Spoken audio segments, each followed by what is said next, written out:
Hello, and welcome to the second annual Payer+Provider Virtual Summit. This is Vanessa Palmer-Desiato, Project Manager at Xtelligent Healthcare Media and moderator of today's session, Next Level CX, What Payers and Providers Can Learn from Innovative Industries. Before moving on, I'd like to take a moment to thank our sponsor, Reputation. Reputation is changing the way healthcare organizations gather and act on patient feedback to drive decision-making and enhance consumer experience programs. Reputation's interaction-to-action platform translates solicited and unsolicited feedback data into prescriptive insights that healthcare leaders can use to learn from and improve operations. We will begin with a presentation by our speakers, followed by a question and answer segment. Audience members can submit questions at any time during the session using the Q&A box on the left-hand side of the screen. A recording of this session will be made available later this week. Today's session will play via your computer speakers, or if you'd like, you can use headphones if those are available for you to plug into your computer. We do not have a dial-in for today's presentation. For all technical matters or difficulties, click the help icon at the bottom of the screen. Now, I'd like to introduce our speakers for today's session, Reputation's Annie Haarmann, Head of Strategy and Consulting, Healthcare and Life Sciences, and Celine Patterson, Manager, Healthcare Strategy and Consulting. With that, I'd like to invite Annie to begin today's presentation. Thank you so much, and thank you for everybody for joining us today. We are really excited to share with you some of the key learnings from both a national consumer study that we did, as well as some healthcare examples and non-healthcare examples from consumer brands that are changing the game in terms of experience, and we can learn a lot from them. So why don't we go ahead and get started with some of the context for what we're going to be talking about today. So it all starts with the fact that right now we are living in a feedback economy. Anyone can research anything before making a purchase decision, and third-party ratings and reviews are now influencing everything from the shoes you shop for on Amazon to a new restaurant in your neighborhood. And this expectation has now extended into healthcare. So ratings and reviews are now the most important decision factor for patients after insurance and location. And that's really important to note, because in previous years when we did this consumer study, the third most important factor was brand. And what this change has told us is that your brand is no longer what you say it is. Your brand is what other people say it is. What are the patients who are experiencing your brand, or the members that are experiencing your network plan? What are they saying about you? And it's the most important thing, again, behind location and insurance accepted. So our consumer study also found that the vast majority of consumers trust online reviews, 90%.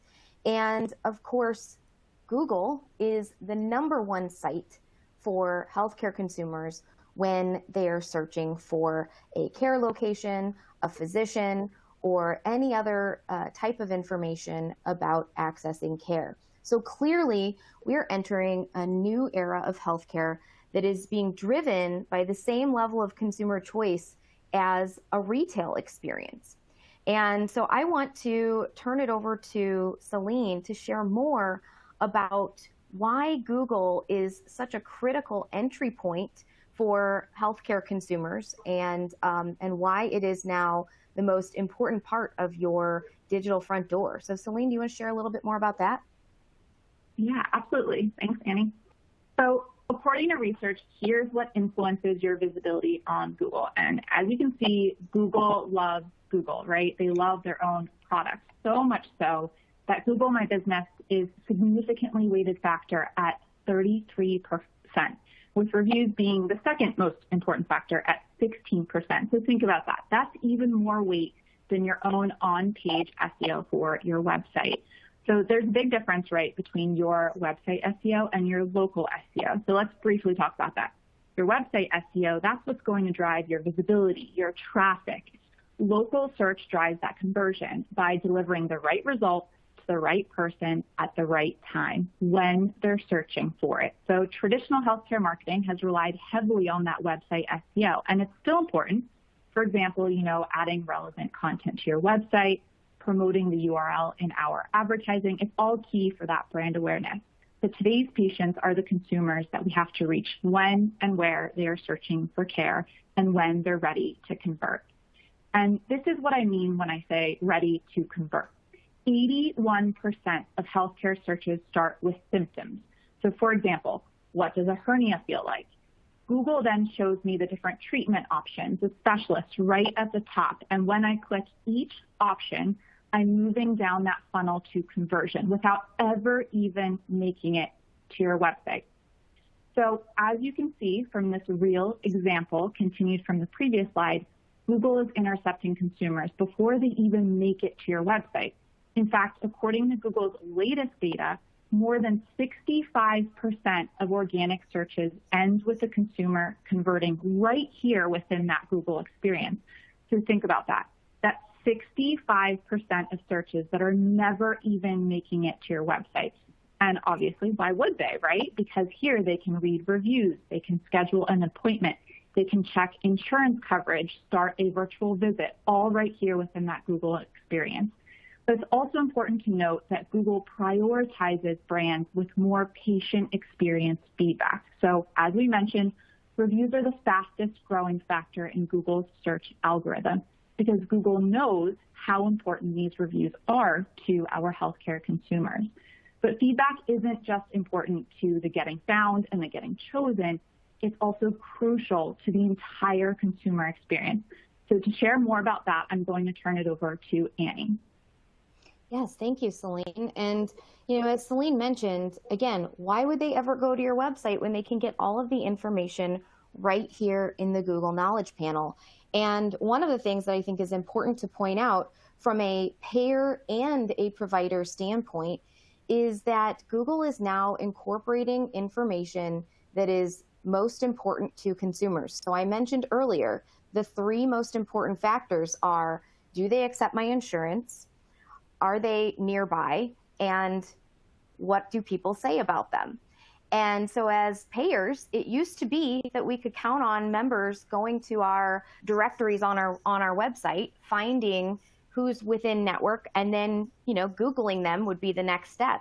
And as we've seen, there's been a lot of conversation in the media around the validity of some of these directories. The data is so difficult to maintain. It can be a real challenge to create a source of truth for that directory and ensure that we are providing members with an accurate set of network providers.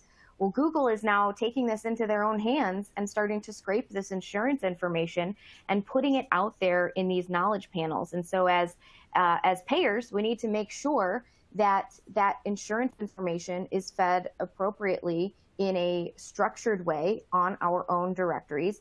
And as providers, we have to also make sure that either we are maintaining that data in Google or on our website or somewhere where consumers can verify that that is correct. So if we go on to the next step in this consumer journey, there's the piece of it that is the search and consideration, and we just talked about that.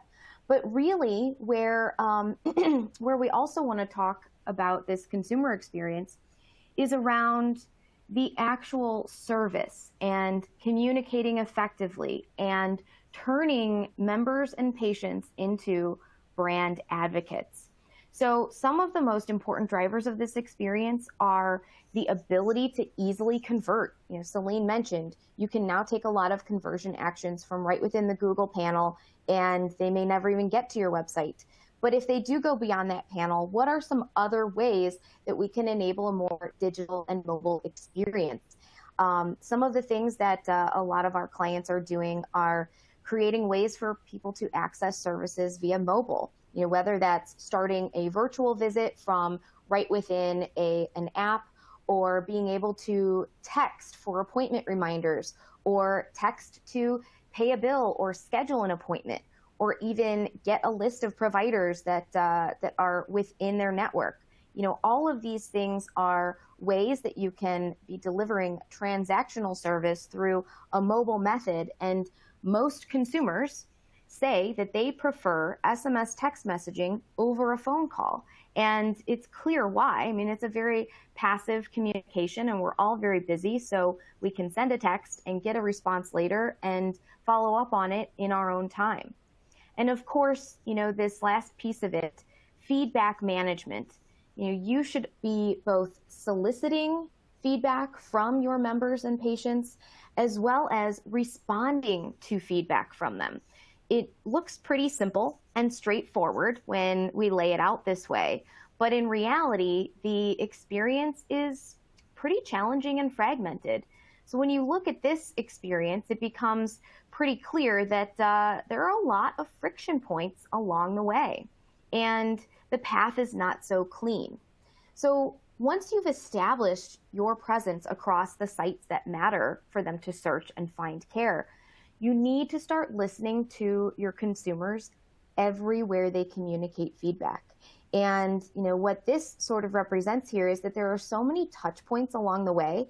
These are touch points that you can be collecting feedback, or they're touch points where you could be delivering a more challenging experience or causing friction and not even know about it because you're not able to understand that journey in real time. So what we recommend is listening to the consumers everywhere they communicate, whether it's via a pulse survey to check on how they're doing with their treatment, or an online chat to make sure that they understand their benefits, or external feedback such as social media and reviews, monitoring all of that and understanding all of the moments that matter to patients along this journey. This is going to help improve the likelihood that your brand can not only be found and chosen, but that you can then collect enough feedback to understand and make operational improvements based on that feedback. By understanding the needs of the person at each of these touch points, you can really start to deliver the best experience and drive more loyalty, retention, and ultimately revenue. So this is what we mean when we talk about improving experience. You saw in that previous slide, there are some questions that you can ask along the way as you think about your consumer journey. And we recommend that you all go back, and if you haven't already created a consumer journey map, do so with all of the steps along that way. And then here's what we approach as far as building your consumer experience program in a way that is crawl, walk, run. The biggest challenge that I see when I'm talking to healthcare executives is that they are data rich and insights poor. We hear this all the time. So, let's start with what you can possibly do, to start and where you go from there. So service recovery is basic table stakes for any CX program in healthcare. It's the bare minimum you can do. And when someone has a bad experience and they share that on social media or in a review or on a survey, you find a way to fix it. It's all about solving the immediate issue. So for example, I post a negative Google review about my bill that I received, and it was coded wrong, and I'm unhappy about this. Well, I might have posted that to my insurance provider page, or I might post it to my healthcare provider page. Either way, it's a problem that needs to be resolved on one side or the other. And I'm a consumer with a concern that needs to be resolved immediately. So you can do that. You can route that feedback internally and solve that problem. But what happens next? How do you start managing this at scale?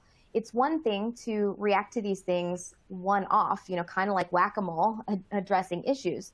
But how do you understand the trends around these issues? So if you start to see that there's an increase in the volume of feedback around billing issues, maybe you find that things are being coded incorrectly on a regular basis, and there needs to be some more training, or there needs to be some additional resources, or even just talking to the teams that are doing this to make sure that they have the resources they need and they understand the appropriate protocols.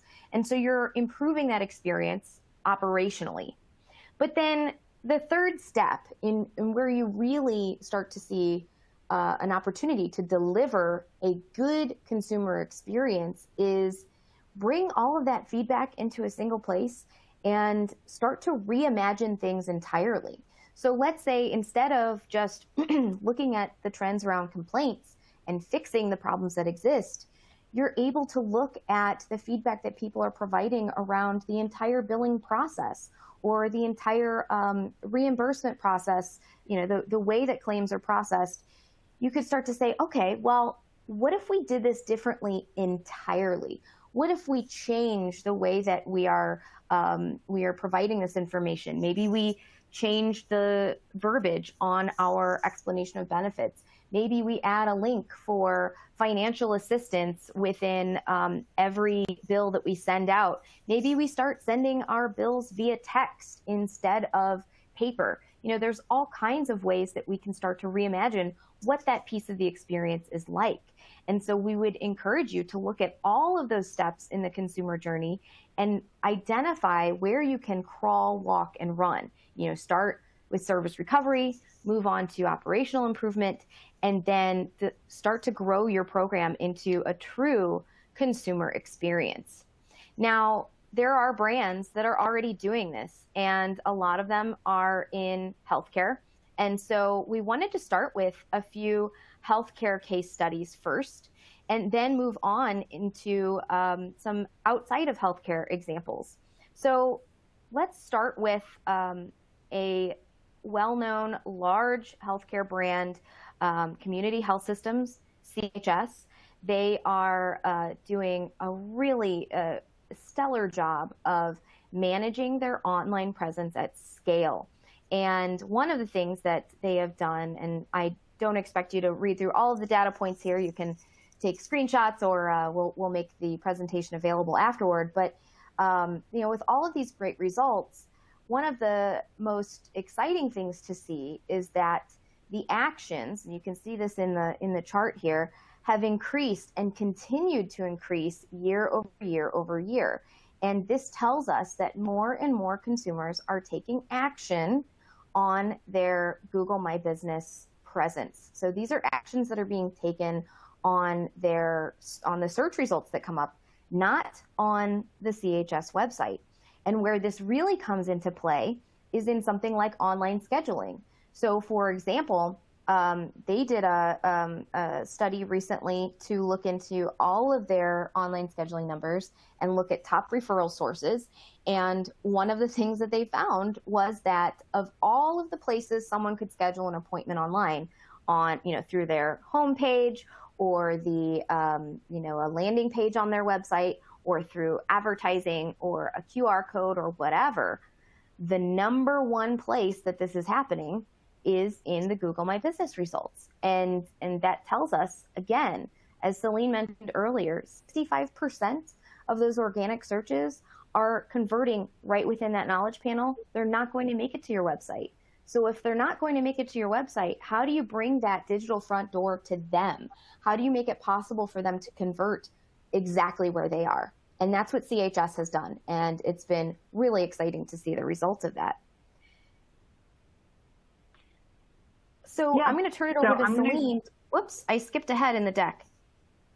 Go ahead, Celine. I'm going to go back there. Thank you. No problem. So obviously, making sure that we have all of those data points correct is really crucial to getting found, right, online when our different members or our patients are searching for that care. But what's the next step, right? How do we drive that loyalty? It's collecting feedback and identifying those brand ambassadors. So Kootenai Health, they put a lot of effort into review requesting, soliciting that feedback to ensure that the online feedback was reflective of the care that they knew they were providing in other survey touch points.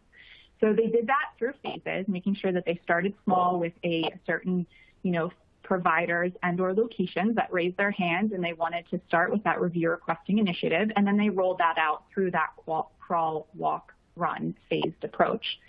For this, they had outstanding results. They saw a 611% increase in their review volume.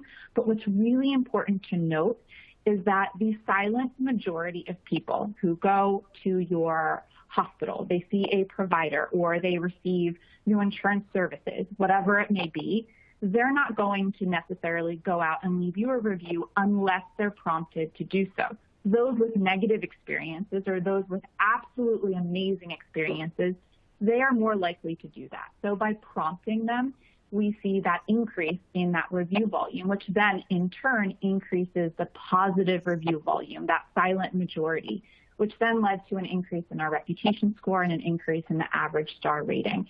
And identify those brand ambassadors. We sometimes have so much great online feedback that's positive, that's underutilized. So see what you have in those positive reviews, whether that be staff mentions or potential positive testimonials for marketing campaigns, whatever that may be. So you can see an example from Kootenai Health on the screen. I won't read it for you, but it's a wonderful representation of the care that they know that they're providing simply by collecting that feedback.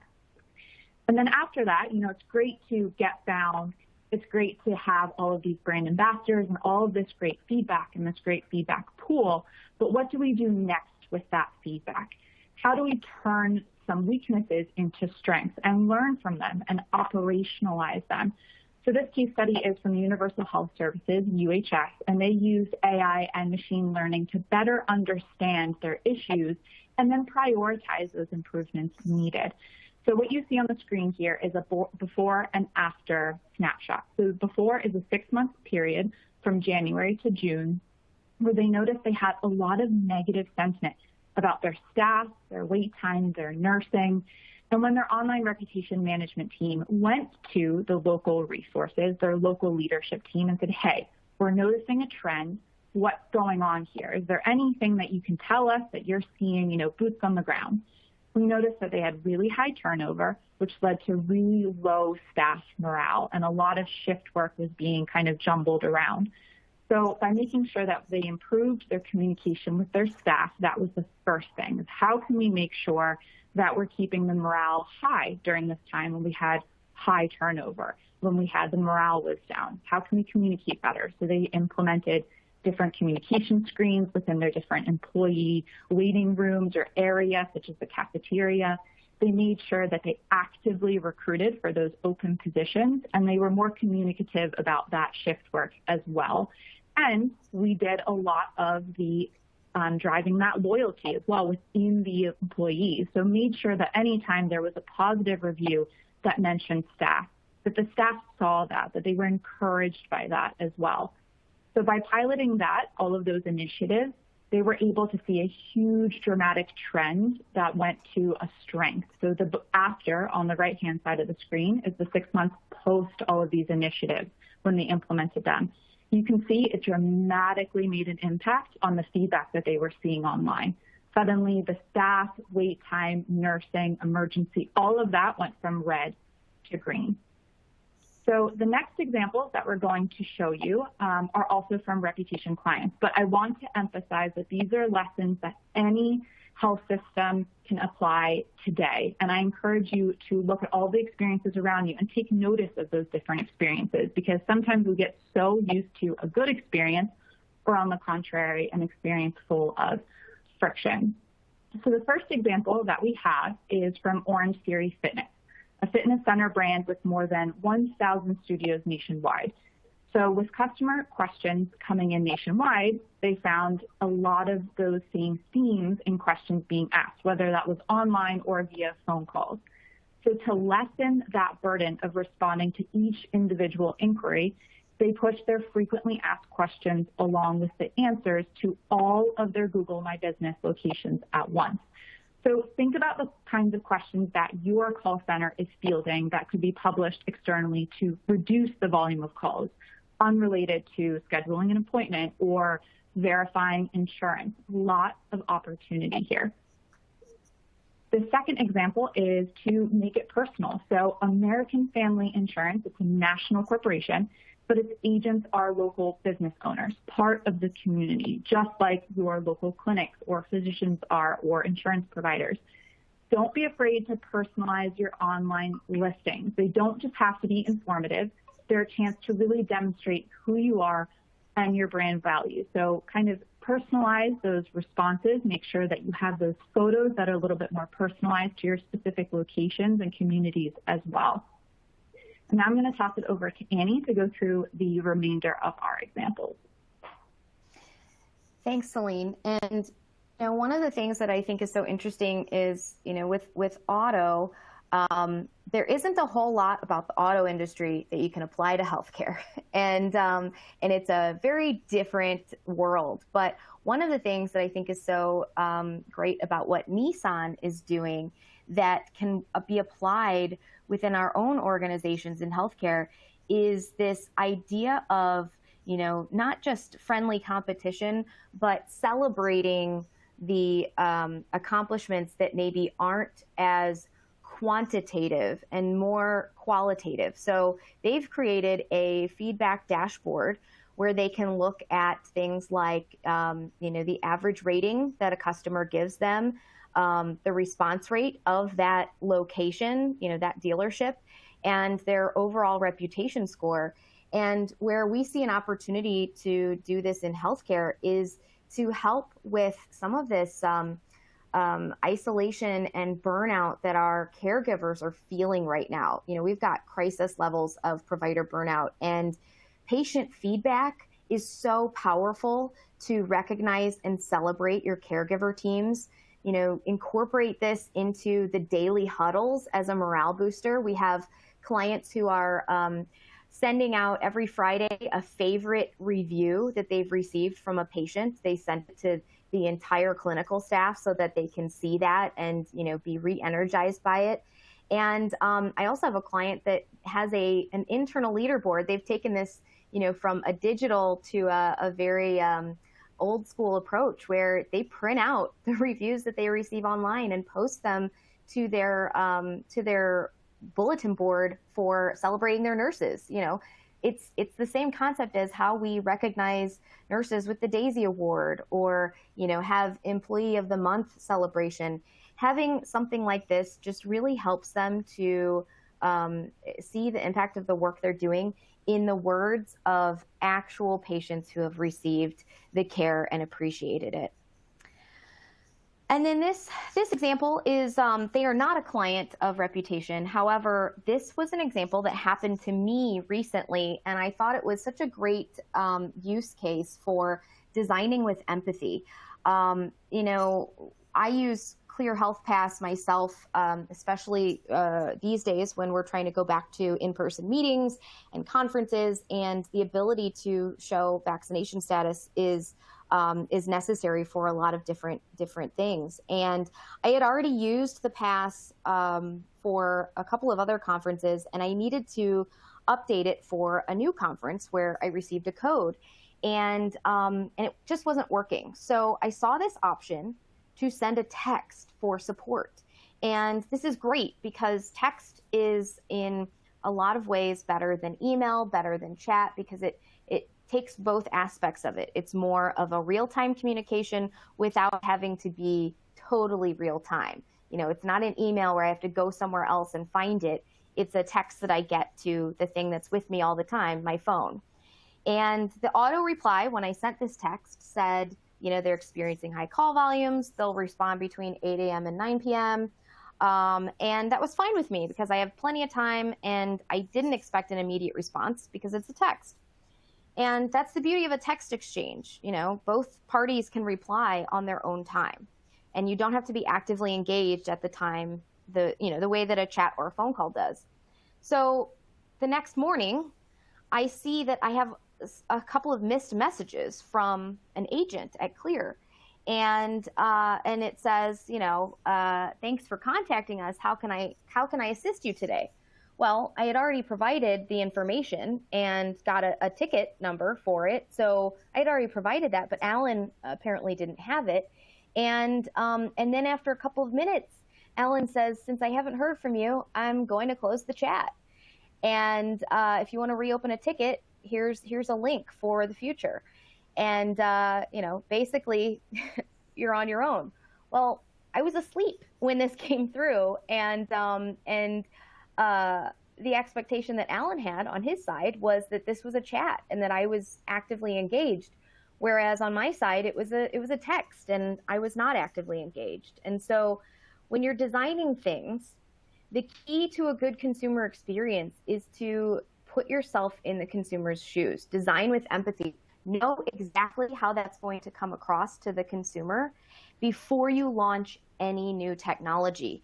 You should not be just launching technology for the sake of technology. I mean, we launch messaging for a lot of clients, and we always start with what are you trying to accomplish? What are you trying to make easier on your patients or your members? How is this going to solve a problem? We're not just out there to launch messaging without a goal. And clearly here for them, they launched it, but they integrated it in with the same system that's responding via chat, which is great. But they need to know how that's going to come across to the consumer and how it's coming across to the chat agent so that the expectations are aligned and they're treating it as the experience that the consumer is going to have. So now we are going to open it up for some Q&A, and we've actually got a few questions that have come through. And if the team doesn't mind, I would like to take this first question that I saw come through because I got really excited about it. And it comes from, well, I won't share names just in case you don't want me to share that. But the question is, when building a better experience, whole person data around the user is essential for personalization.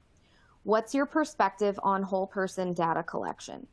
And I love this question because this is something that we are doing a lot more of these days in healthcare as we address social determinants of health and some of those other sort of wraparound concepts outside of just the clinical outcome. And one of the things that's so exciting about the ability to collect unstructured feedback data versus structured is that it can give you more insight into the whole person. So what I mean by that is, if I send you a survey and I say, rate us on a scale of 1 to 5, and, what's your favorite color, red or blue? And, do you like,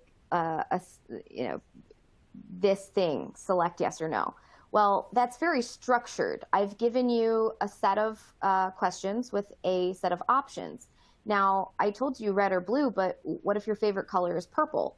That wasn't one of the options. But with with unstructured feedback, the kind of feedback that people are posting in online reviews, that is a gold mine for lessons you can learn about other things. So what we're seeing in unstructured feedback is a lot of information that maybe those structured surveys are not collecting. You think about the difference between like a CAP survey versus a review request, or even just unsolicited reviews. People are talking about different things. Maybe they're talking about the way that they were treated and that they feel that they were treated unfairly and were discriminated against, or the idea of perception of certain social behaviors is different, and you can start to understand that by analyzing the unstructured feedback, where you're not able to see all of that when you're putting out a set of questions with a set of responses. And so what we encourage all of our clients to do is pull in all of your structured feedback as well as all of your unstructured feedback. So anything that is outside, collecting ratings and reviews from them, pulling all of that into a single place and being able to look at everything holistically. And what we find is you start to see that in that structured data, you see different themes than you do in the unstructured.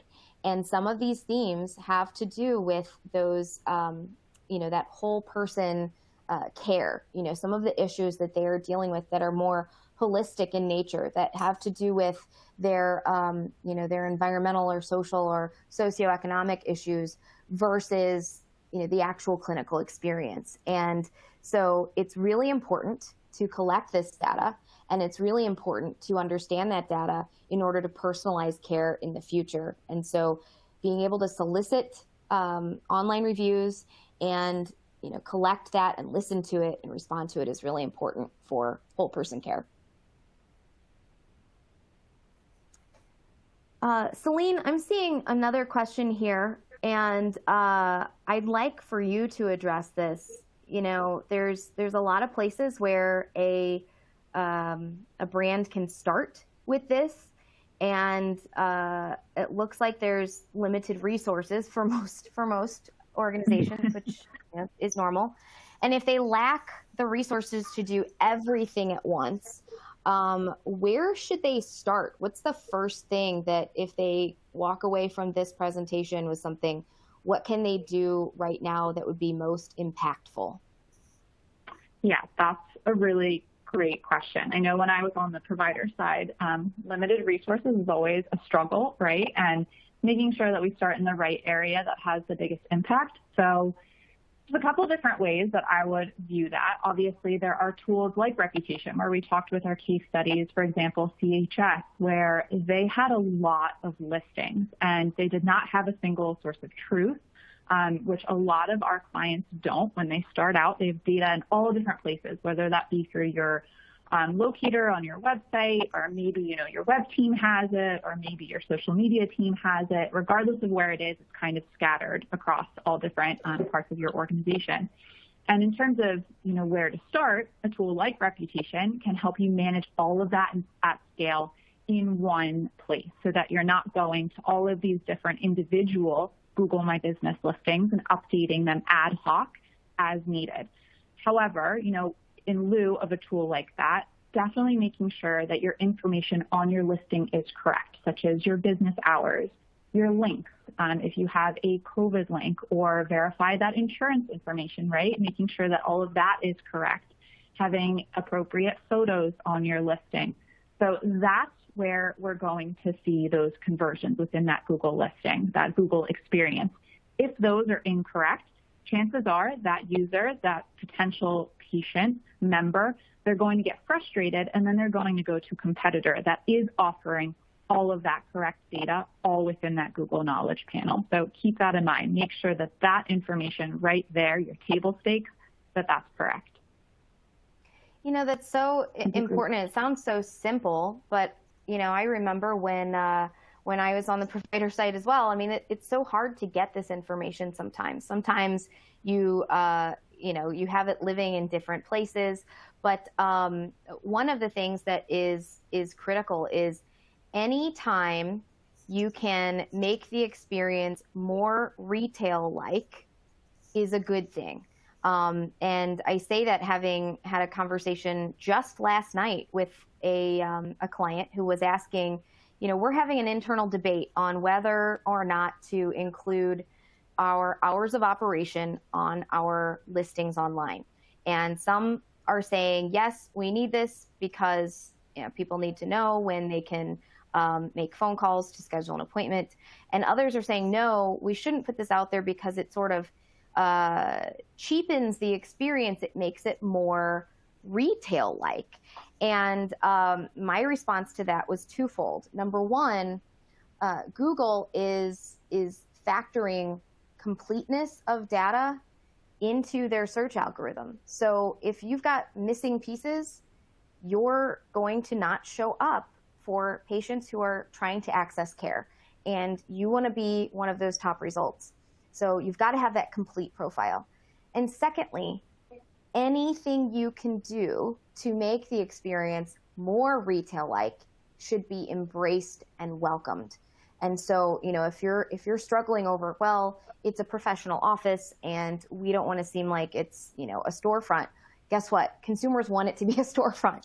They want to access care the same way they would, going to Target. They just want to get it when they want it. So anything you can do to make that easier is a good thing. I want to emphasize that we are still accepting questions in the Q&A box. So if you've got a question, please post that here. Yeah, Annie, there's one that's in here that I think actually would be a really good question for you to answer from your previous role, that if Google is going to steal my web traffic anyway, then how important is it to keep investing in my website SEO? And I feel like you have a lot of experience from your previous role with this question. Yes, this is something that I struggled with when I was managing digital experience at Ascension in my previous role before joining Reputation, and in all of my previous roles. You know, the old way of web strategy was we've got to throw all of the good content and all of the keywords at our website because we want people to come to our website. You know, they're going to show up at the front door, the homepage, and then they're going to go through our list of providers and they're going to get care.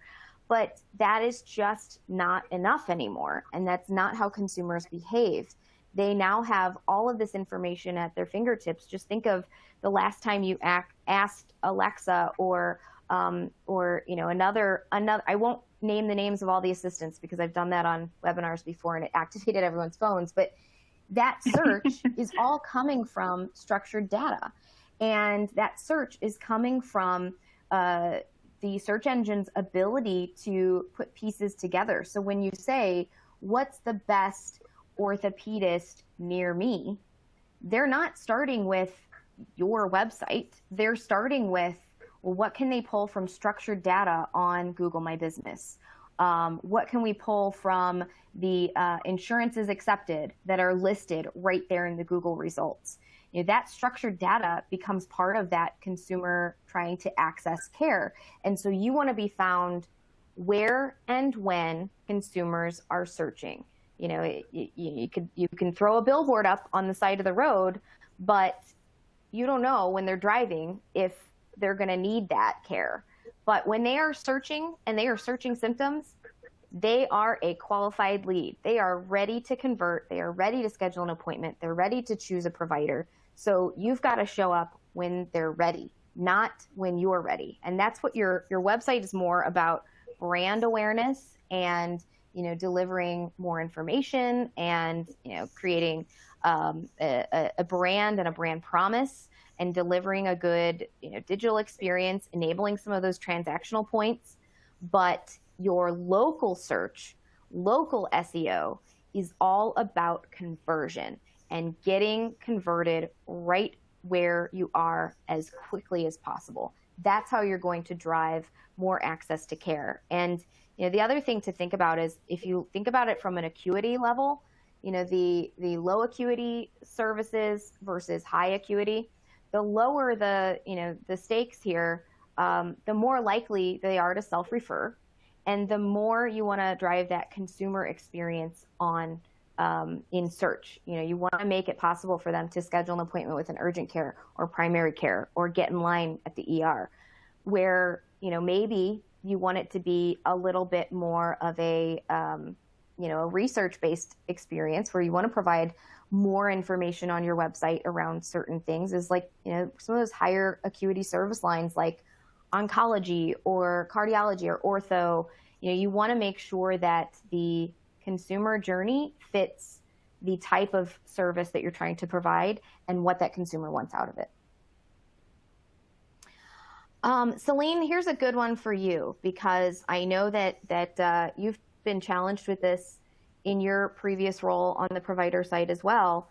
You know, there's a lot of legal regulations around healthcare, we know. So how can organizations get legal on board with requesting reviews, requesting feedback in the form of Google reviews, when, you know, legal might say, hey, we're not allowed to do that because of HIPAA, or we're not allowed to do that because of TCPA, or we're not allowed to do that because of, you know, PHI. How do you navigate that, and how do you make it so that's possible? Yeah, so, I mean, I could talk about this all day long, right? And I don't think we have enough time for it. So the short answer is that it really depends on how you view review requesting. So in my previous role, we made sure to go to legal and say, listen, this review requesting initiative, asking for feedback, it's part of that patient experience. It's part of our patient journey. It's just more feedback for us to action on and gather. So we made sure that they were aware that we were working with our patient experience teams, that we made sure that we had A/B testing in place in terms of where this review request was going to fall into place with our other feedback collection sources. In terms of, HIPAA, PHI, all of that, we made sure that all of those file integrations, they were HIPAA compliant.